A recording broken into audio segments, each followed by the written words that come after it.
Jésus regagna en barque l'autre rive, et une fois de plus, une grande foule s'assembla près de lui. Il était au bord de la mer.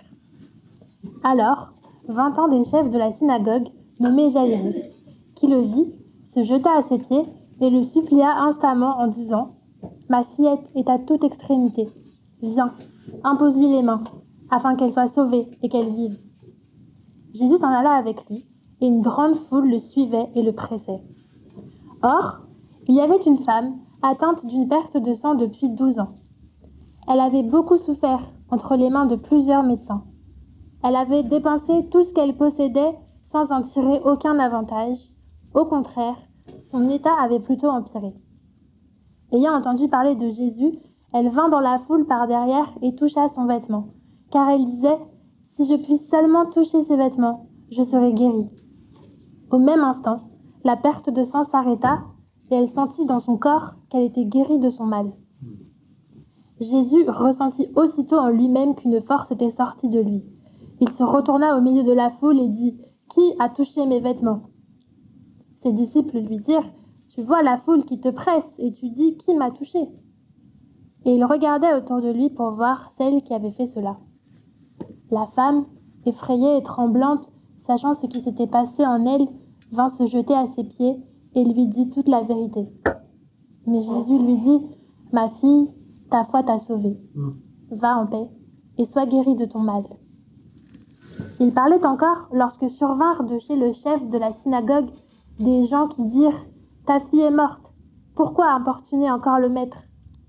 Mais Jésus, sans tenir compte de ces paroles, dit au chef de la synagogue « Sois sans crainte, crois seulement. » Et il ne permit à personne de l'accompagner, si ce n'est à Pierre, à Jacques et à Jean, frères de Jacques.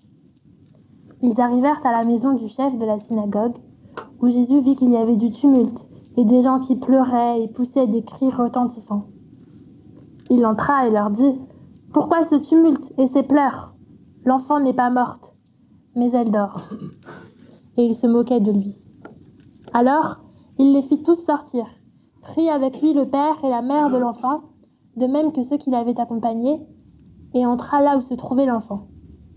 Il saisit l'enfant par la main et lui dit « Talitha koumi », ce qui se traduit « Jeune fille, lève-toi, je te le dis. » Aussitôt, la jeune fille se leva et se mit à marcher, car elle avait 12 ans. Ils en furent hors d'eux-mêmes, frappés d'un grand étonnement. Jésus leur fit de vives recommandations afin que personne ne le sache, et il leur dit de donner à manger à la jeune fille. L'Esprit lui-même rend témoignage à notre esprit que nous sommes enfants de Dieu. Or, si nous sommes enfants, nous sommes aussi héritiers. Héritiers de Dieu et co-héritiers de Christ, si toutefois nous souffrons avec lui, afin d'être aussi glorifiés avec lui. J'estime qu'il n'y a pas de commune mesure entre les souffrances du temps présent et la gloire à venir qui sera révélée pour nous tous.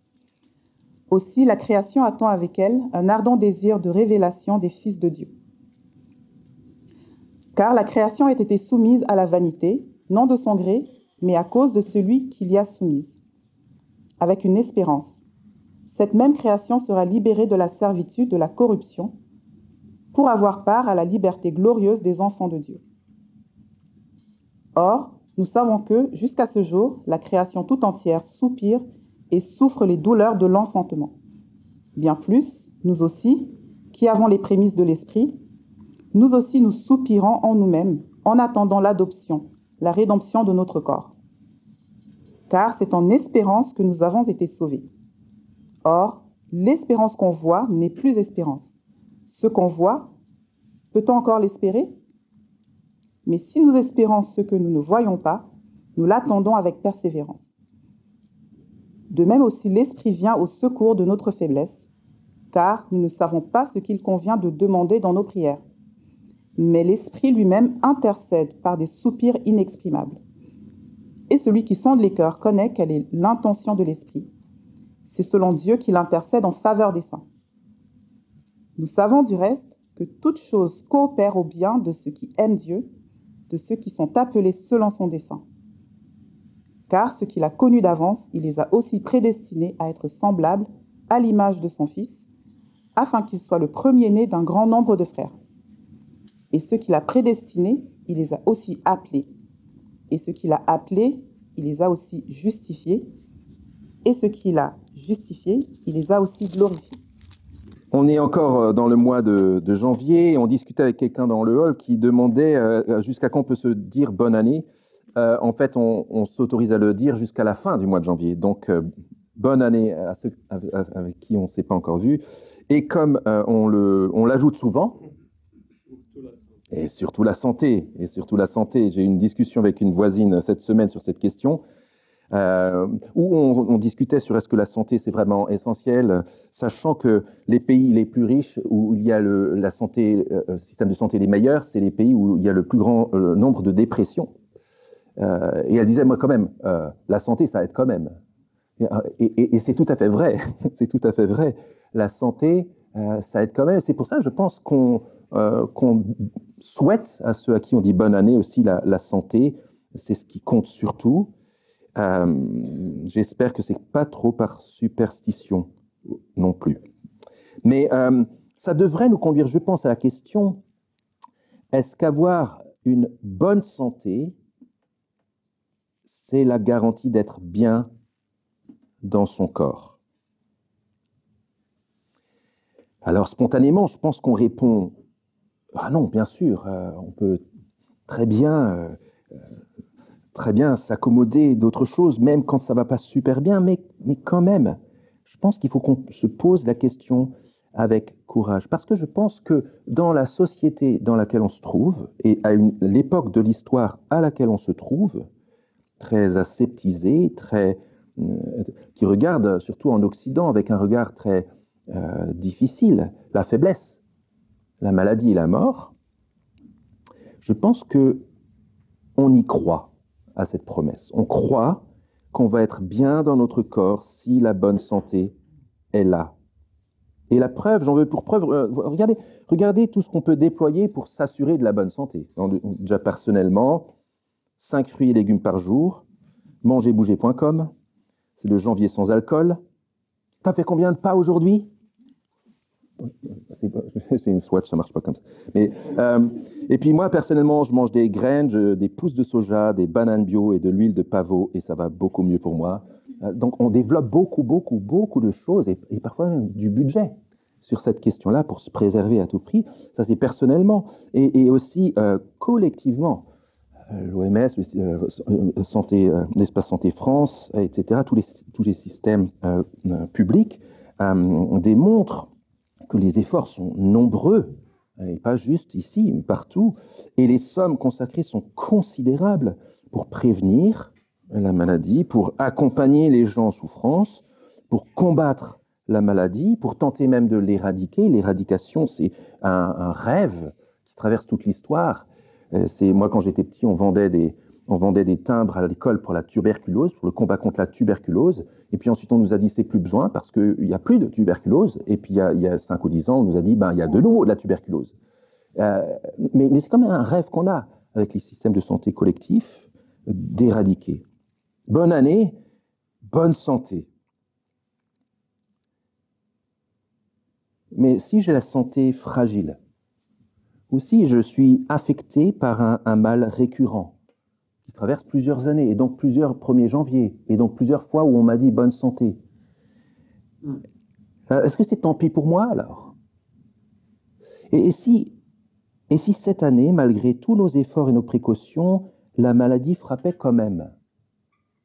Vous savez que c'est possible. On le sait tous. Il faut reconnaître, et c'est pas parce que, en tant que pasteur, on a l'occasion peut-être d'être dans ces situations de visite plus régulièrement. On sait que souvent, on est mal à l'aise avec les gens malades ou dans le deuil. On ne sait pas quoi dire toujours. Les mots nous manquent facilement parce qu'on ne sait pas exactement comment adresser ces questions-là, surtout en cas de maladie chronique et grave, surtout en cas de deuil. Quoi dire? Quoi dire? On est vite démunis par rapport à ça. On voudrait la santé, mais ce n'est pas la santé qui est toujours la norme. Ce qui est sûr, c'est que, et pour ceux qui parmi nous traversent des moments particulièrement difficiles, ils pourront en témoigner, le surgissement de la maladie peut nous conduire à des considérations utiles. Et peut-être que vous vous êtes déjà posé ces questions-là. Ce n'est pas automatique, mais c'est possible de dire, tiens, je suis plus fragile que ce que je pensais. Je suis plus fragile que ce que je souhaitais. Pourtant, j'ai tout fait pour être en bonne santé, mais ça ne marche pas comme j'aurais voulu. Ou alors, on peut se dire, au cœur de la maladie et de la souffrance, dans l'incapacité que ça engendre, est-ce que j'ai bien utilisé mon temps quand j'étais en bonne santé? Autre considération utile, on se demande, et c'est douloureux, mais on se le demande, et peut-être on ne le verbalise pas. Et si ça devenait plus grave encore, est-ce que vraiment je vais trouver les ressources et la force pour continuer? Alors dans notre santé comme dans notre maladie, Dieu bouleverse nos codes. Il nous situe dans un cadre bien plus large et donc plus utile que notre petite personne. Et c'est déjà ça une bonne nouvelle par rapport aux promesses qu'on entend dans ce monde, qui nous retournent sur notre nombril et qui nous fait être individualistes au point de ne plus avoir la perspective utile. Dieu élargit la perspective, pose un cadre plus grand et il oriente notre regard vers une espérance bien plus grande et bien plus belle que juste de réussir à repousser notre espérance de vie de 5 ou 10 ans. C'est peut-être votre rêve, c'est pas mon rêve. Mais on sait bien que c'est le genre de choses qui tacitement traversent notre esprit occidental et moderne. Autrement dit, nous sommes invités à tourner nos regards vers Jésus. Pourquoi à tourner nos regards vers Jésus? Parce qu'il est celui qui guérissait toutes les maladies et qui donc donne un sens à tous nos soupirs, même les plus douloureux. Et ça nous conduit à la conclusion suivante. Ne gaspillons ni notre bonne santé, ni notre maladie. C'est la réponse chrétienne à la question de la santé et de la maladie en attendant le ciel de gloire. Arrêtons-nous sur le premier passage. Comme je disais, c'est un passage illustratif, mais qui nous aide quand même à plonger un peu plus dans notre question. Page 44, si vous voulez bien prendre vos Bibles, dans Marc 5, c'est un des textes que j'aime beaucoup. Vous voyez la situation de ce père de famille qui voit sa fillette qui est à toute extrémité, verset 23. Ma fille est à toute extrémité, viens, impose-lui les mains afin qu'elle soit sauvée et qu'elle vive. Et puis surtout cette femme qui, en chemin, touche, effleure Jésus, mais avec la foi qu'il peut la sauver. Verset 25, 26, regardez comme c'est actuel pour toutes les époques. Elle avait beaucoup souffert entre les mains de plusieurs médecins. Elle avait dépensé tout ce qu'elle possédait sans en tirer aucun avantage. Au contraire, son état avait plutôt empiré. Je vous invite vraiment à relire ce texte-là, à voir comment Jésus arrive au milieu de ces deux situations. À ces deux situations, il répond par sa présence, par sa guérison et par l'espérance. Sur quoi j'aimerais attirer votre attention, qui nous conduit au cœur de la question, c'est un détail. Regardez le verset 25. Il y avait une femme atteinte d'une perte de sang depuis 12 ans. 12 ans où c'est probablement des règles, voire douloureuses, constantes, pendant 12 ans. Je ne rentre pas plus dans les détails, mais c'est juste atroce. C'est horrible. C'est presque l'antichambre d'une mort, et pas juste d'une mort physique, mais aussi sociale, relationnelle et spirituelle. Et puis regardez cette fille, petite fille qui a fini par mourir, où tout le monde dit « mais n'importe plus le maître, elle est morte ». Et tout le monde se moque de Jésus quand il vient dans cette maison et dit « non, elle dort seulement », parce qu'ils savent bien qu'elle est morte. Et quand Jésus a ressuscité cet enfant, quand il l'a ramené à la vie, Marc commente en disant, verset 42, « Aussitôt la jeune fille se leva et se mit à marcher, car elle avait 12 ans. » Vous voyez ce qui s'est passé les 12 dernières années dans cette rencontre. C'est que pendant 12 ans, tu as eu un couple qui a eu une grossesse, un bébé, une petite fille qui apprend à manger, qui apprend à marcher, qui apprend à parler, qui est juste pleine d'espoir. Et là, elle a toute extrémité et elle meurt au bout de 12 ans. Et pendant ces 12 mêmes années, une femme qui souffre et qui souffre et qui juste tombe de Caribe dans ce style-là, parce qu'en fait, ceux qui lui promettent de la guérir n'arrivent pas à la guérir. Et peut-être que c'est votre situation aussi. Et ça nous conduit jusqu'à Jésus, et avant Jésus, à la question, à quoi bon? Franchement, à quoi bon?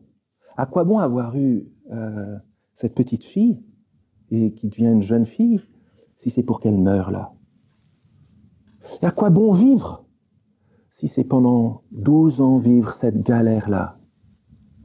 Une galère à tous les niveaux. À quoi bon, si c'est pour conduire à la maladie et à la mort? Parce que j'aimerais poser ce principe. Pourquoi la maladie est douloureuse, mais pas juste parce qu'elle nous fait mal, mais parce qu'elle nous rappelle que la mort guette.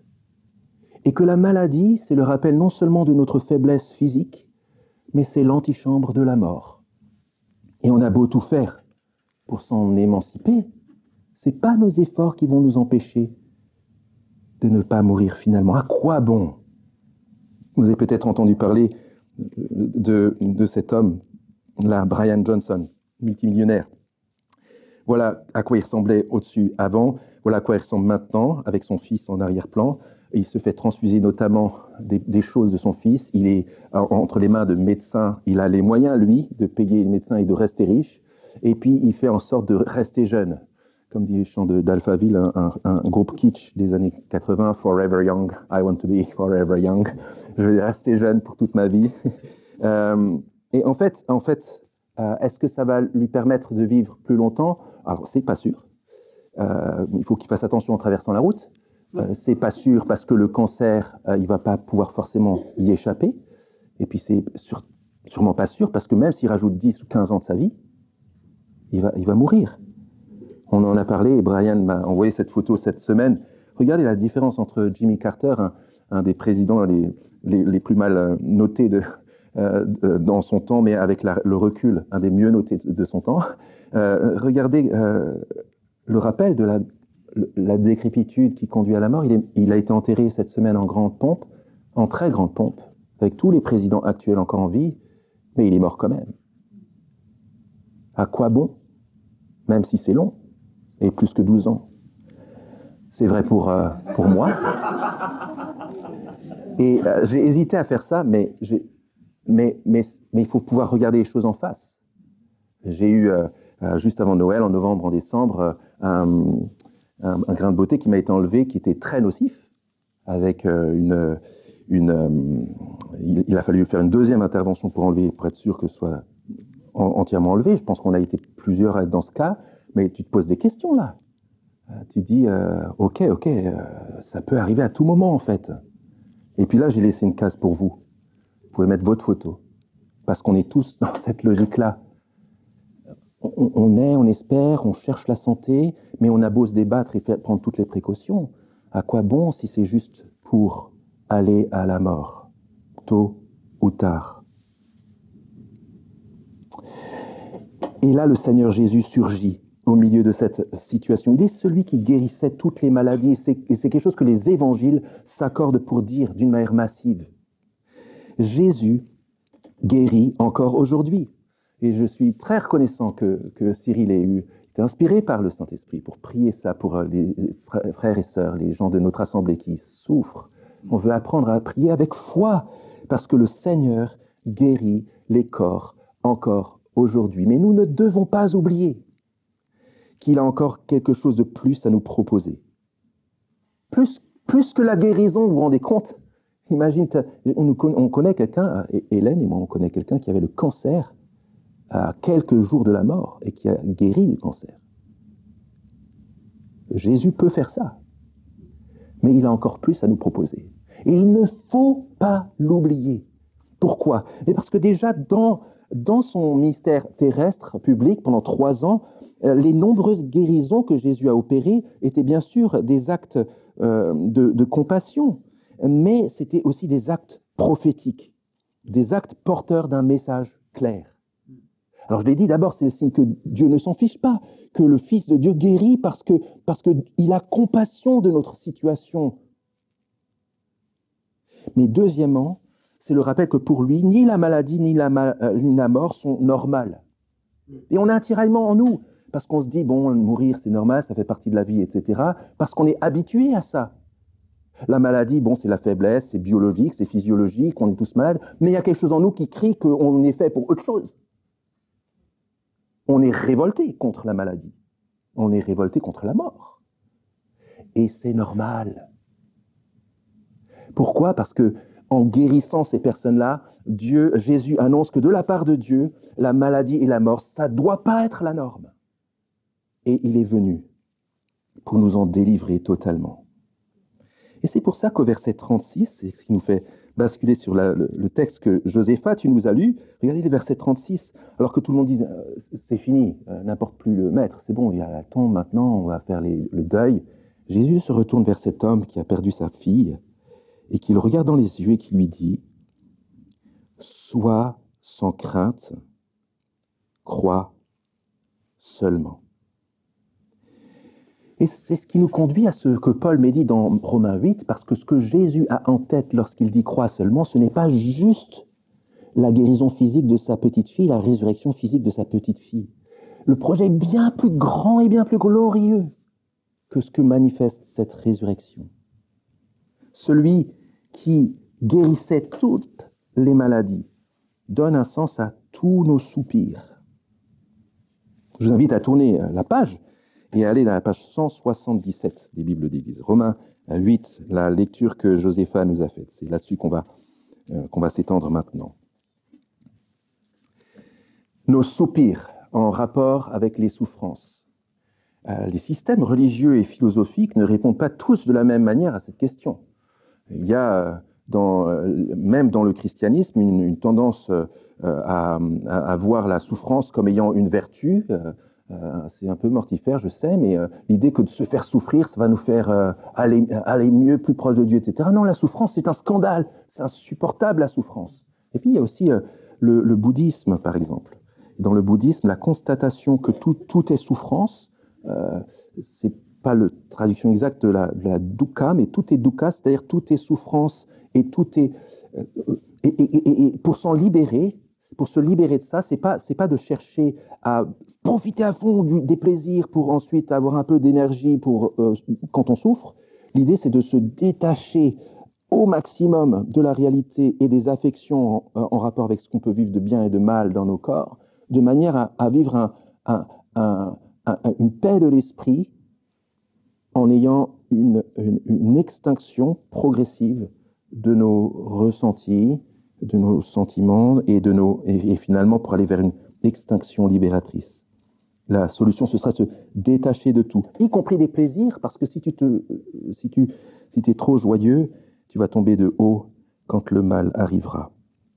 Et ça n'a rien à voir avec le christianisme biblique.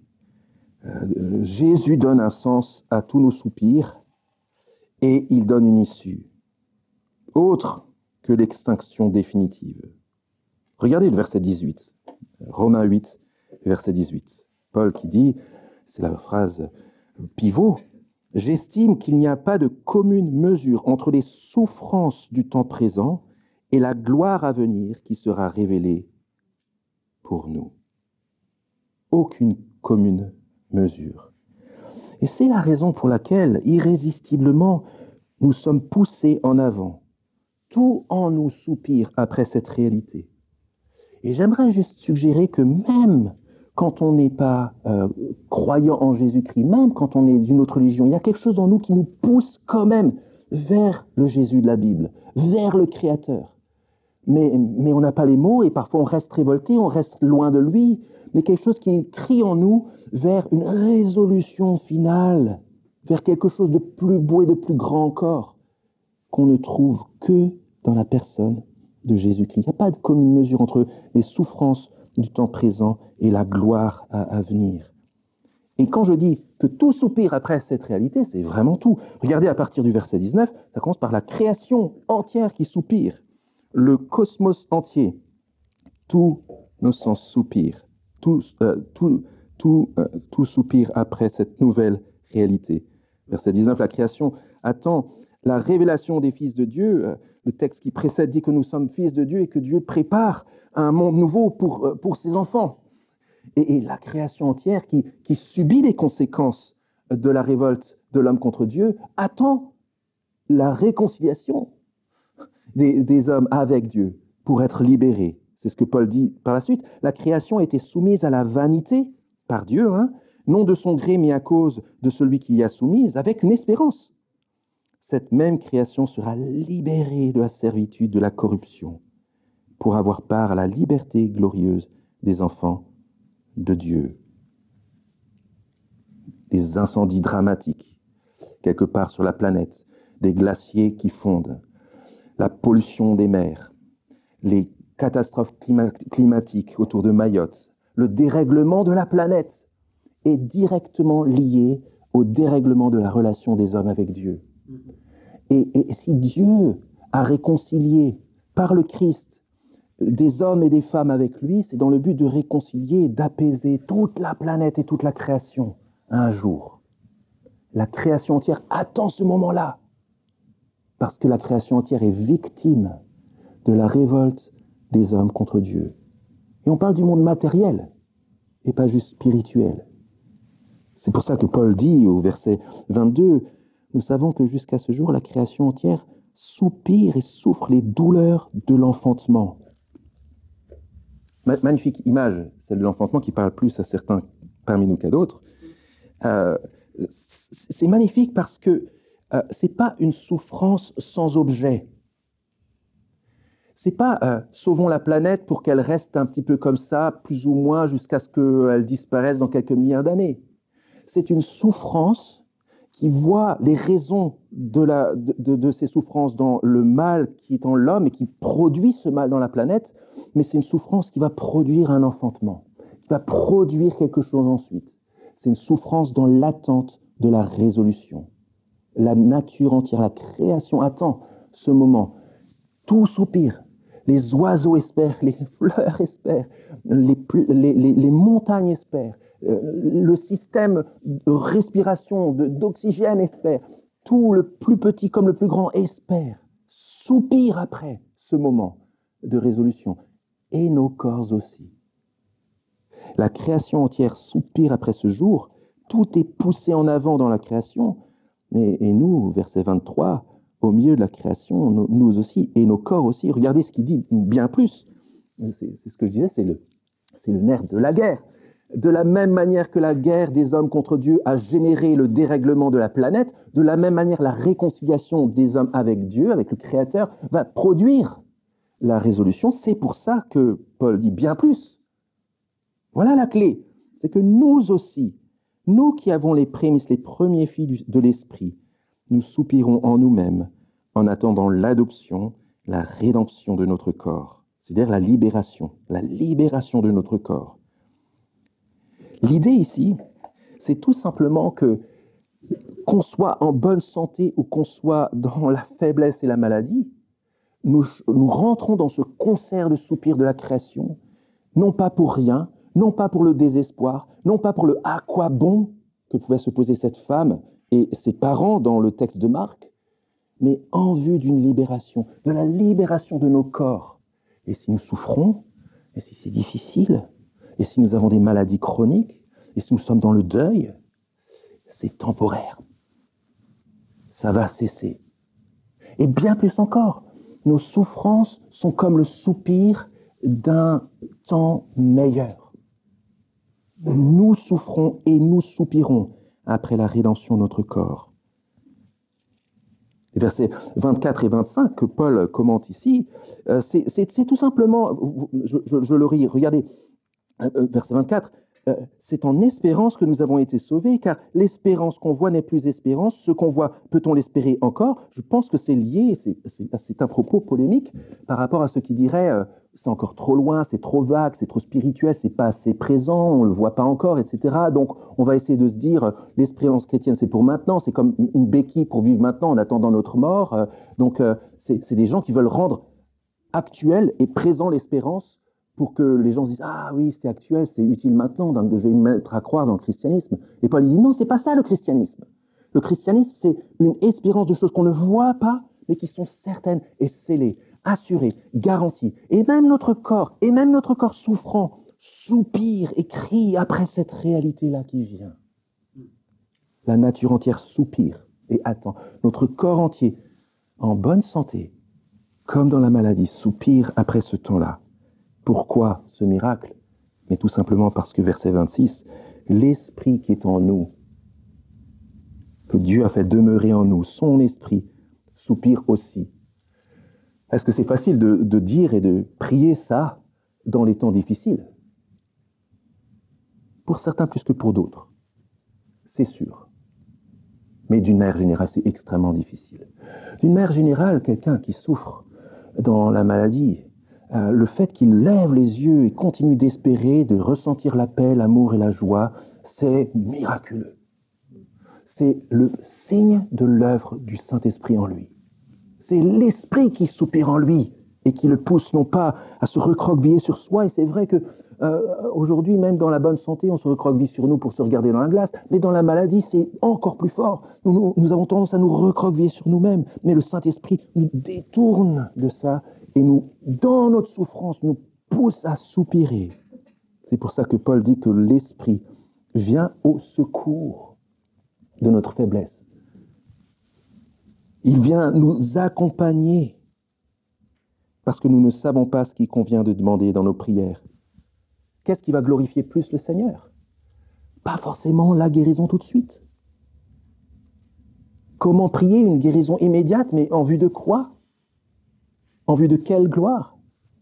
Nous ne savons pas toujours ce qu'il convient de demander dans nos prières, mais le Saint-Esprit oriente nos regards et soupire en nous vers ce temps-là, et il prie auprès de Dieu les soupirs inexprimables. C'est-à-dire les choses qu'on n'arrive pas, les « ah » parce qu'on n'a rien d'autre à dire et on n'a pas la force de le dire.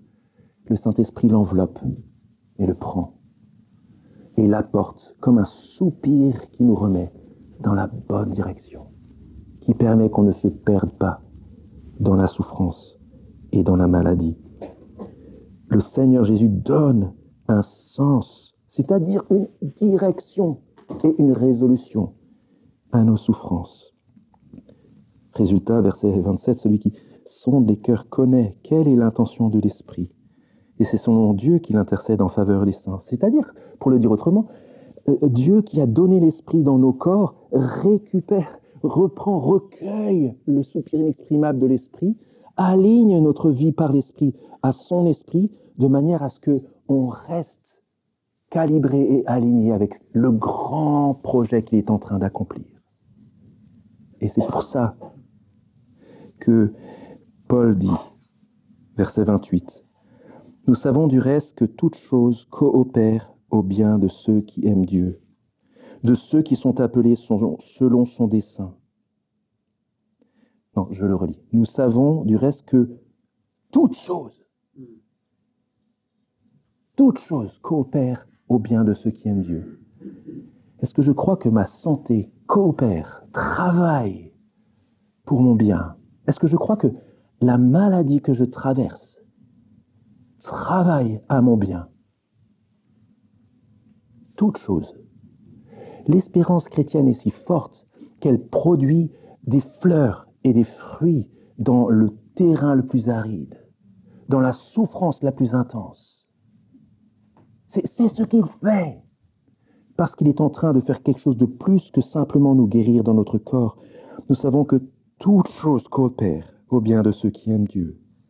Et quand on est désespéré, quand on se demande si vraiment la solution va arriver, alors nous avons l'assurance, tout risque, dont Paul parle dans la fin de ce texte. C'est pas un galop d'essai que le Seigneur fait avec nous. Il a un dessein qui est bienveillant et il nous a sécurisés. Regardez la forteresse de sécurité dans laquelle nous vivons en attendant le monde nouveau. Verset 29, ceux qu'il a connus d'avance, il les a prédestinés à être semblables à l'image de son Fils, afin qu'il soit le premier-né d'un grand nombre de frères. Comme Jésus il est maintenant, nous serons aussi plus tard. Et ceux qu'il a prédestinés, il les a aussi appelés. Et ceux qu'il a appelés, il les a aussi justifiés. Et ceux qu'il a justifiés, il les a aussi glorifié. C'est notre état devant Dieu et dans ce monde.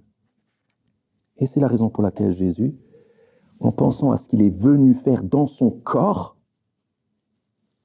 offre à cet homme, Jairus, dans notre texte. C'est pour ça qu'il lui dit « Sois sans crainte, crois seulement ». C'est la dynamique de l'Évangile. Et ça nous conduit à quelques mots d'application. Et la première application qu'on devrait voir, c'est comment ça se vit, ça concrètement, dans la vie de Paul. Paul qui dit ça aux autres, comment il le vit lui-même, comment il applique ce principe-là, cette attente d'un monde nouveau, le fait que toute chose coopère au bien de ceux qui aiment Dieu pour lui-même. Voyons déjà comment il le fait pour lui-même. Et la réponse, c'est 2 Corinthiens 4. Je l'ai projeté ici, vous pouvez aussi le prendre dans vos Bibles pour vérifier. Puisque celui qui guérissait toutes les maladies donne un sens à nos soupirs, alors ne gaspillons pas notre bonne santé, ni notre maladie. Regardez, c'est en substance ce que dit Paul là, dans ce texte-là, dans le contexte où il parle de son service chrétien. C'est pourquoi nous ne perdons pas courage. Et même lorsque notre homme intérieur se détruit, notre corps se détruit, notre homme intérieur se renouvelle de jour en jour. Car un moment de légère affliction, même si c'est un tout petit peu, produit pour nous au-delà de toute mesure un poids éternel de gloire. Aucune commune mesure. Romains 8, verset 18.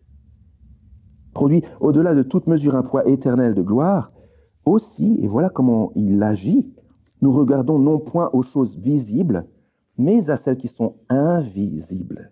Car les choses visibles sont momentanées et les choses invisibles sont éternelles. Regardez à quel point c'est contre-culturel, ça. À quel point notre culte de la santé actuelle nous empêche de considérer les choses invisibles et éternelles.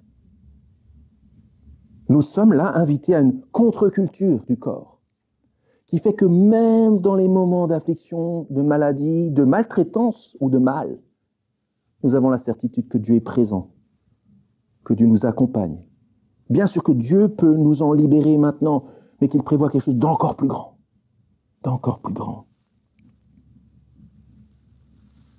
Et l'impact pour nous de cette réalité-là, que même si notre corps se détruit, même si je vais à la mort, c'est pas grave. Parce qu'en fait, quelque chose de plus grand se prépare. Il y a un impact sur notre vie personnelle. Nous savons que Jésus est mort pour emporter dans sa mort notre jugement et ses conséquences. La souffrance, nos maladies, notre mort. Et nous savons que Jésus est ressuscité pour nous réconcilier avec le Créateur, pour qu'on connaisse dès maintenant sa vie, son amour, sa joie et sa paix, même dans les moments où nous n'avons pas une santé de fer. Et évidemment, ça a un impact sur la mission du chrétien. Le contexte, c'est ça. Paul parle de sa mission au chapitre 4 de la 2e lettre aux Corinthiens, mais il y a un impact pour nous. Dans la bonne santé comme dans la maladie, le chrétien est porteur, nous sommes porteurs d'un message extrêmement puissant par notre corps. Je parlais avec quelqu'un avant le culte de ces personnes qui sont dans la maladie, parfois la longue maladie, parfois alitées à l'hôpital, qui le vivent dans la foi. Et très souvent, quand j'ai des relations avec ces personnes-là, ce sont elles qui m'encouragent, alors que je venais pour les encourager. Parce que la paix qu'ils dégagent, la joie, l'espérance qui jaillit de leur corps qui se détruit, est telle que je repars en me disant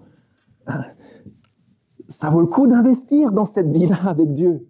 Ça vaut le coup, parce que c'est ça que ça produit, que l'espérance dépasse la limite visible de nos corps. Et ça, c'est une question que, même lorsqu'on n'est pas chrétien, nous avons le devoir de nous poser. Paul, lui, le dit de la même manière suivante, parce que Dieu lui dit, ma puissance s'accomplit dans ta faiblesse. Et même quand tu es faible et arrêté, Même quand tu es malade, on ne sait pas trop la maladie chronique que Paul avait, même là, je montre ma puissance dans ta faiblesse. Paul qui conclut, quand je suis faible, c'est alors que je suis fort. Vous voyez comme c'est contre-culturel. De la même manière que le plus puissant de l'univers a manifesté sa puissance dans la faiblesse de la croix, au moment le plus faible, c'est là qu'il a gagné. De la même manière, c'est dans notre faiblesse que nous sommes forts. Parce que la puissance de l'Évangile, la puissance de vie, d'espérance, se voit d'autant mieux lorsque nous souffrons. Ça ne nous conduit pas à vouloir souffrir, mais ça nous conduit à comprendre la souffrance dans un sens particulier. On va conclure.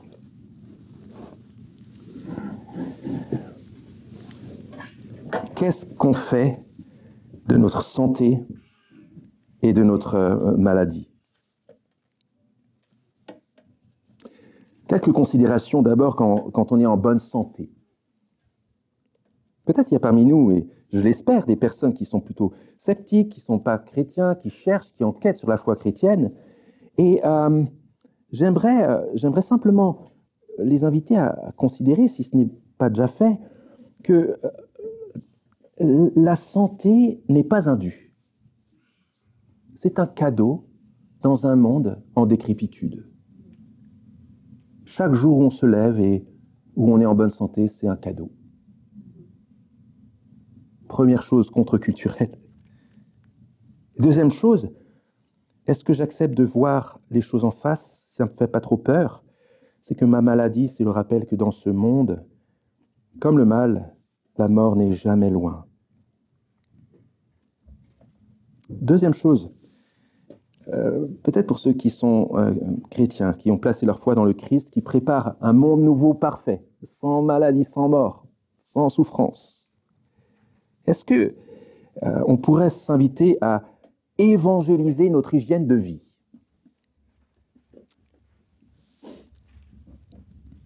Brian me parlait d'un ami missionnaire mort trop tôt pour avoir mal soigné son corps, pour avoir eu une alimentation irréfléchie. Il est mort dans son service pour la seule raison qu'il avait mal soigné son corps. On ne veut pas faire ça. On veut évangéliser notre santé, notre rapport à la santé, notre rapport à l'hygiène de vie. Alors, négativement, par rapport à cet exemple-là, en tant que chrétien, la nonchalance et la négligence ne rendent pas honneur à celui qui nous a donné notre corps, pour qu'on le glorifie dans notre corps. C'est chrétien d'avoir une hygiène de vie. C'est rebelle de n'avoir aucune hygiène de vie. Et positivement, soignons notre corps, c'est très bien qu'on puisse manger, manger, faire du sport. Oui, certains se baignent dans des bacs à glace régulièrement, c'est une très bonne chose. Mais comment est-ce que j'aligne ma bonne santé sur un projet plus grand que mon petit nombril seulement? On ne peut pas juste avoir une hygiène de vie pour se dire, c'est pas mal, dis donc, ça y est, je n'avais pas ça avant, c'est pas mal. Hein? Est-ce que c'est possible de se dire, ayons une hygiène de vie et une santé que nous cherchons si possible dans le but de le mettre au service de l'Évangile? Comment est-ce que j'utilise le temps que j'ai, non pas pour me regarder le nombril, et il va falloir me décentrer de moi-même pour mettre mon corps en bonne santé au service du grand projet de Dieu. Ça, c'est pour la bonne santé. Et puis, on va finir pour la question douloureuse et essentielle, pourtant, de la maladie. Si, une fois de plus, je ne présenterai pas comme chrétien et que je suis assez poreux au message que j'entends dans le monde, quand je suis malade,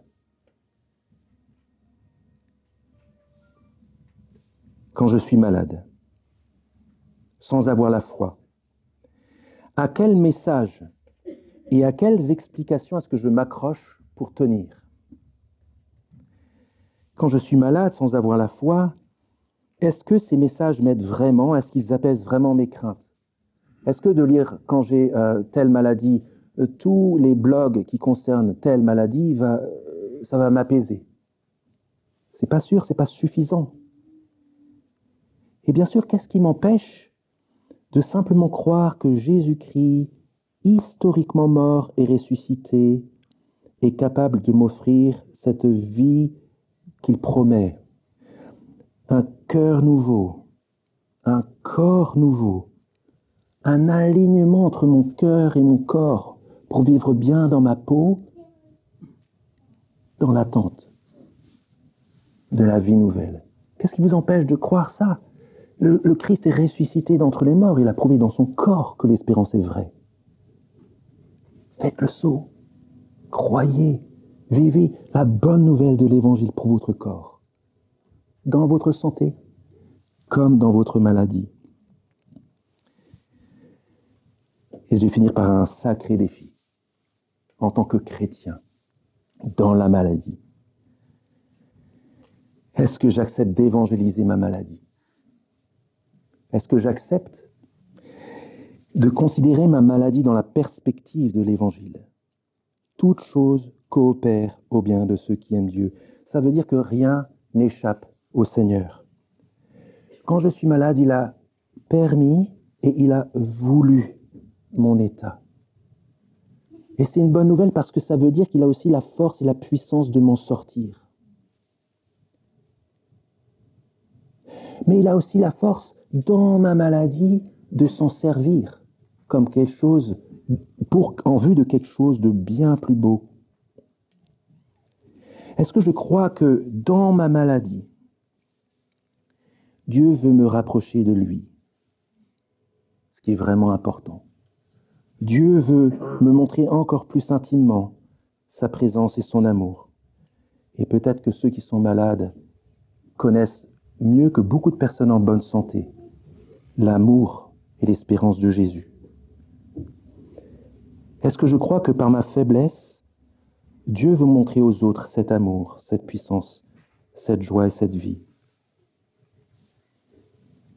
Et la dernière phrase avec laquelle on conclut: parce que notre Seigneur vit et règne pour toujours, ma souffrance, quelle qu'elle soit, est momentanée, et le plus beau reste à venir. Je vous invite à prier.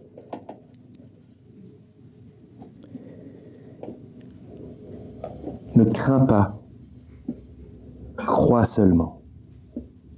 Et nous voulons te demander, Seigneur, que par ton Saint-Esprit, nous recueillons ce texte de Paul dans Romains, nous puissions penser à ce que Marc nous raconte de ce que le Seigneur Jésus a fait avec cette petite fille, cette femme atteinte d'une perte de sang.